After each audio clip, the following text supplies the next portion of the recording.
Hey guys, I'm Jen. I'm Wally. We're Altruistic Farmstead. Welcome back to our channel. We're really excited today because it's moving day for our rabbits. It's been a very long time. We have been needing to get them all like in the same spot so we could do automatic waters and automatic feeders and all that good stuff. And we are excited that we got it done. Today's the day. This rabbit hutch, whatever you want to call it, behind us. Wiley milled the wood, and we are, I don't know how to say it, other than the kind of people who like to recycle things. And so, everything on here, we didn't spend any money. Well, a long time ago, we bought all the automatic watering stuff. Yes. And at some point or another, we've had, I don't know, we've collected some things. And so let's show you guys what we've done, because we're pretty darn proud of it. And now it's so much easier because our rabbits were in 3 different locations around our property. And so it was really hard. I mean, it wasn't really hard to take care of them. It was time consuming and inconvenient. It was an everyday thing. Yeah.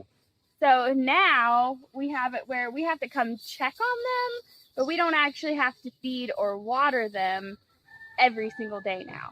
And they're all in one place. They're a lot easier to monitor and clean up after and all of that jazz. Yeah, because we had built the original coops we had built. We had used some wire that was just a little bit too small on a couple of the coops. So it was, their poop wouldn't fall through. So we had to sweep out the cages, and that was kind of a pain in the hiney. But it made it easy to save the poop for the garden. Yeah. But now we'll have to rake it up under here. But that'll be okay. Eventually we plan on putting in some kind of like a chute system. Poop chute system. But that hasn't happened yet. And then eventually it'll have a roof on it too. But right now the important thing is airflow, because it's so hot. And so we don't want the air to get blocked from any direction this time of year. As of right now, we're about 90% complete. Yeah, we still got to get some latches. We've just got the doors wired shut right now. We've got to get some latches for them. And then the poop chute. And the roof. And the roof, yeah. Yeah. And eventually we want to put in like an air duct system, but right now they just have a fan. So, but they seem to really be enjoying it. Check it out. Let us show you what we've done and talk you through it, because we are really proud of this setup. So.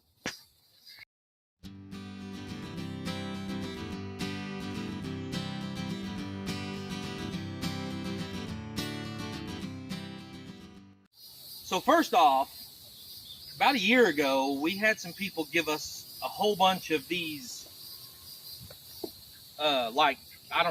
shelving from, it was a dairy. A dairy, yeah.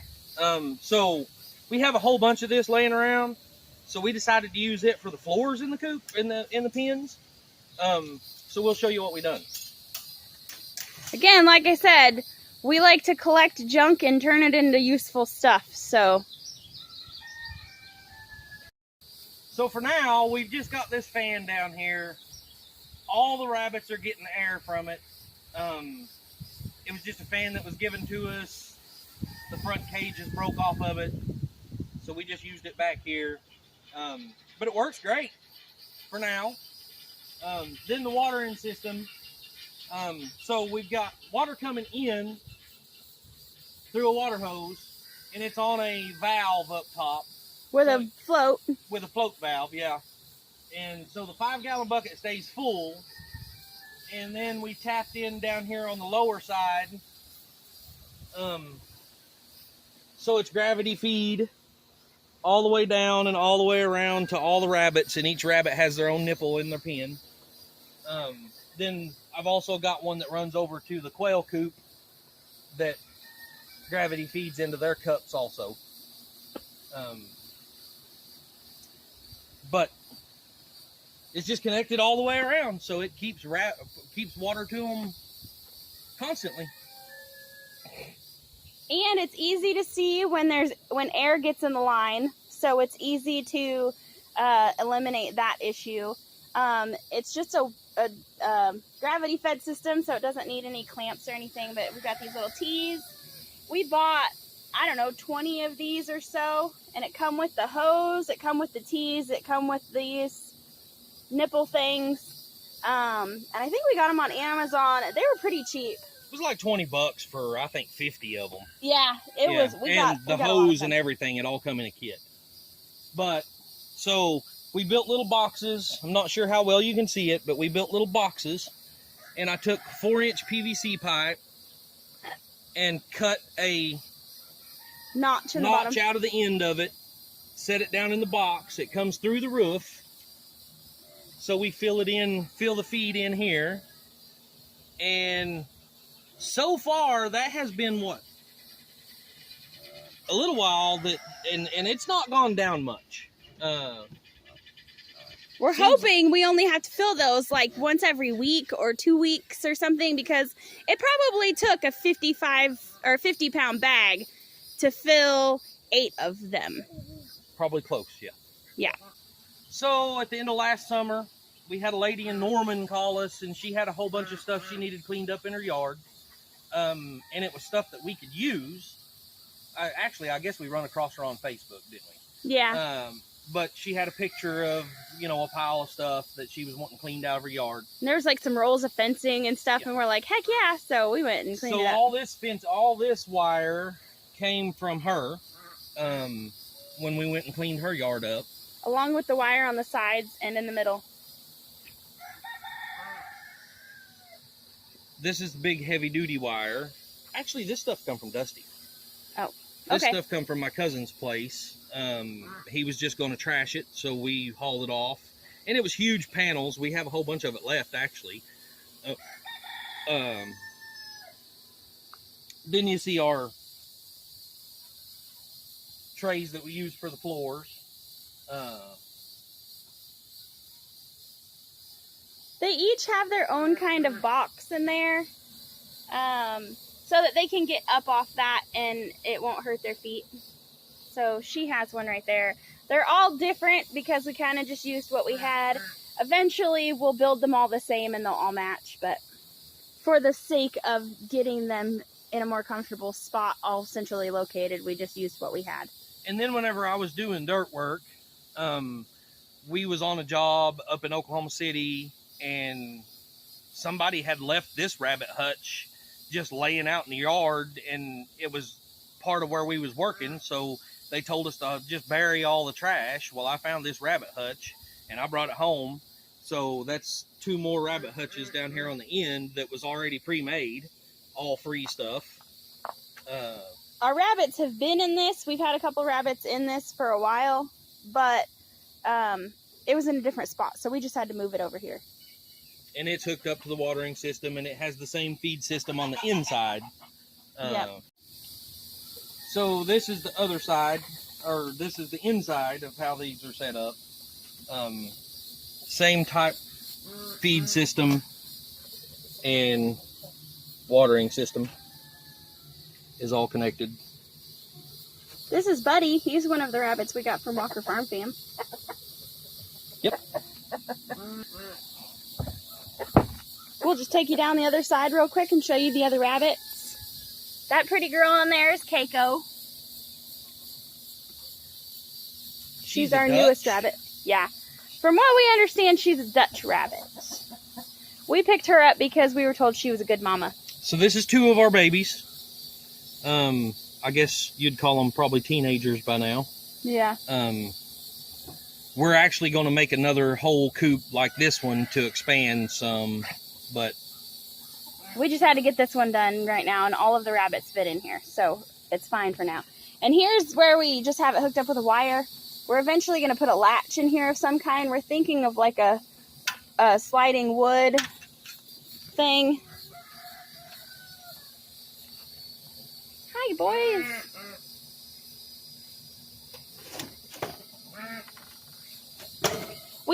Because we don't have a box in here for them yet, we put this plastic thing down in here so that they can get off of the floor or get off of the wire so it doesn't hurt their feet. We had straw in here for them, but as you can see, they kind of knocked it all out. Hi, Abby. The straw didn't last very long. So our temporary latching system is just some wire. It's kind of a pain. Yeah. But they have water out here, and we can access their feeders from outside too. So unless we have to get in there and handle the rabbits for some reason, this is perfectly fine for now. This is Snowball. That's one of the mamas. Yep, she's probably the best mom we've got.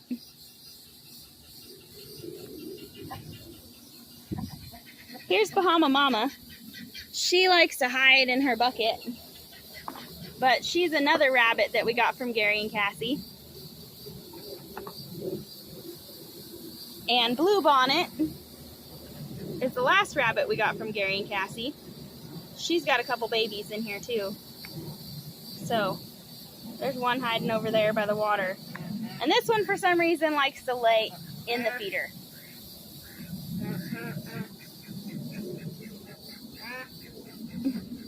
Are you stuck? I don't think he is, but he's... No, he's not stuck.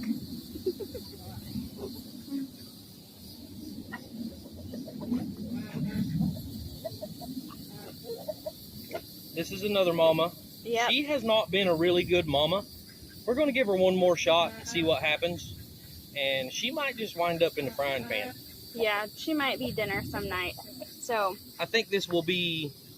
See, she's had 2 litters so far. And neither of them have survived. She's not a very good mama. Hi, Abby.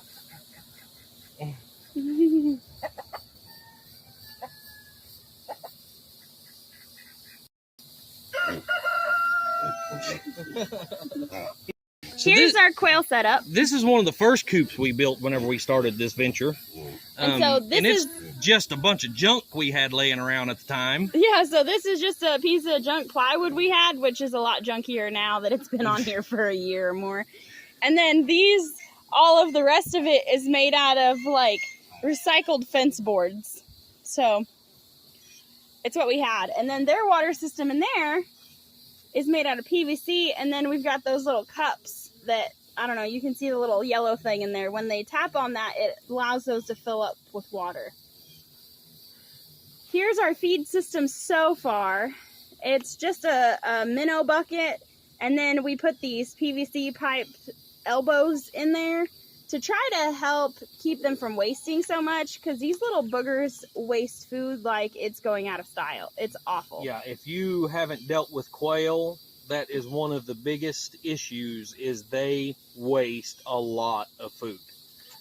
And it has worked out fairly well. They still scratch out a little bit, but not a ton. And then over here, we've got a closed-in area. They've got a little, I don't know if you can see it in there, but right where that one's standing, there's a hole in the wall where they can go in here and they can stay warm and dry in the wintertime, and it's full of hay, and that's generally where they lay their eggs. So, yeah. So awesome, guys. I mean, we're really excited about getting this whole setup done now, because this leaves, you know, probably an hour every day that we're going to be able to use different parts of our routine now, because like I said, I mean, we just got to walk by and make sure everything's flowing correctly and walk on. We're really excited. It's really going to save time, and it's going to help us manage our animals much better than before. So we haven't cleaned up from building yet, so you still see there's tools up here and yeah, all kinds of stuff. Also, we picked this spot because this spot stays shaded all day long, so there's never really any direct sunlight on these coops or anything, so kind of helps with the heat on the rabbits for sure. Yes. And eventually we're going to move our chicken coop over here and build another run. Our other run that we have isn't in a very good spot, so we're going to build another run over in this area Hopefully we can hook it up to the watering system and get us that much closer. Yes, absolutely. And we even have an automatic water system for the goats and the pigs too. So let's show you that.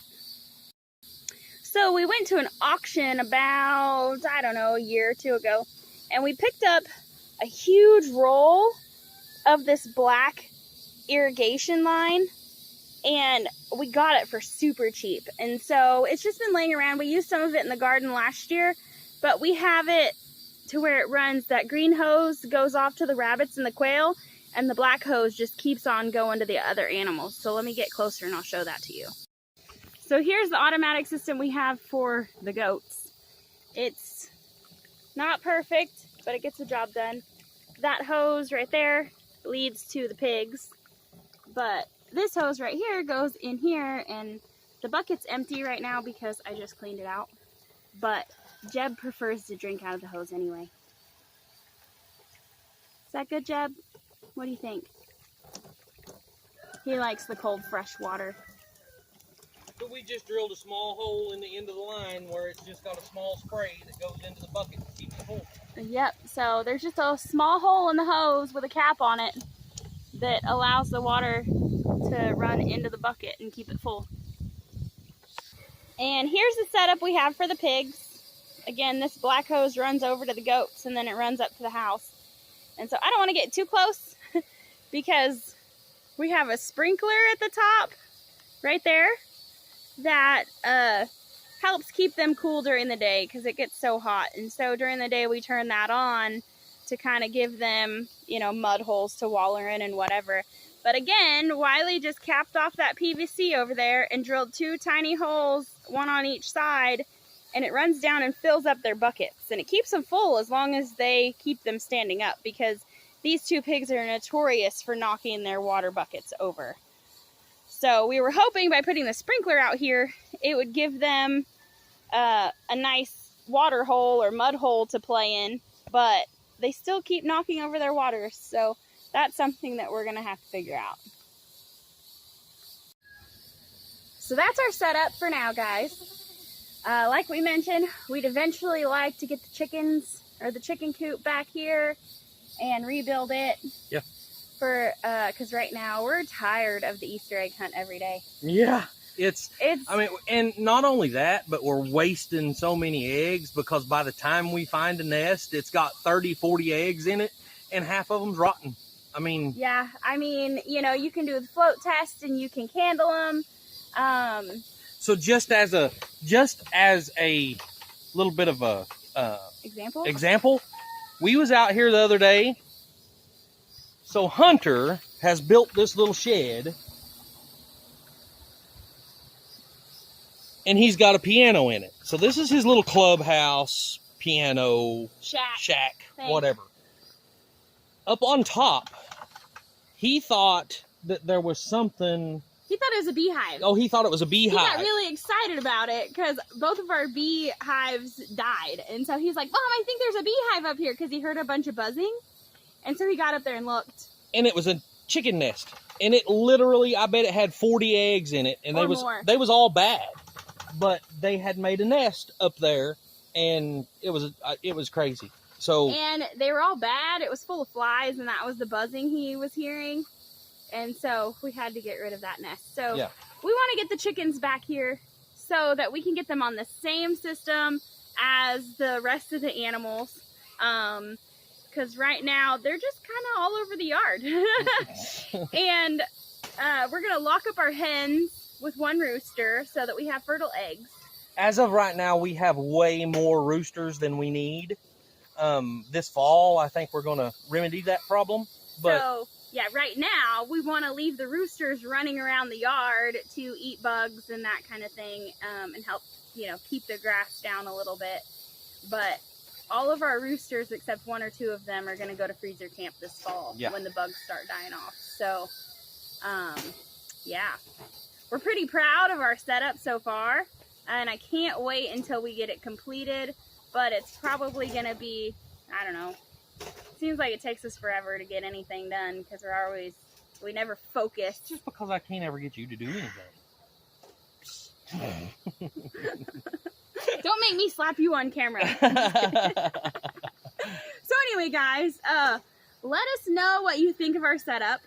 Let us know if you have any suggestions on how we can improve our setup.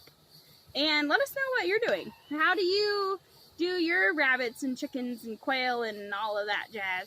So, yep, that's it for today. We will see y'all on the next video. Thanks for watching. Don't forget to hit that like button, subscribe, ring that notification bell if you haven't done that yet. We appreciate you all. We love you, and have a blessed day.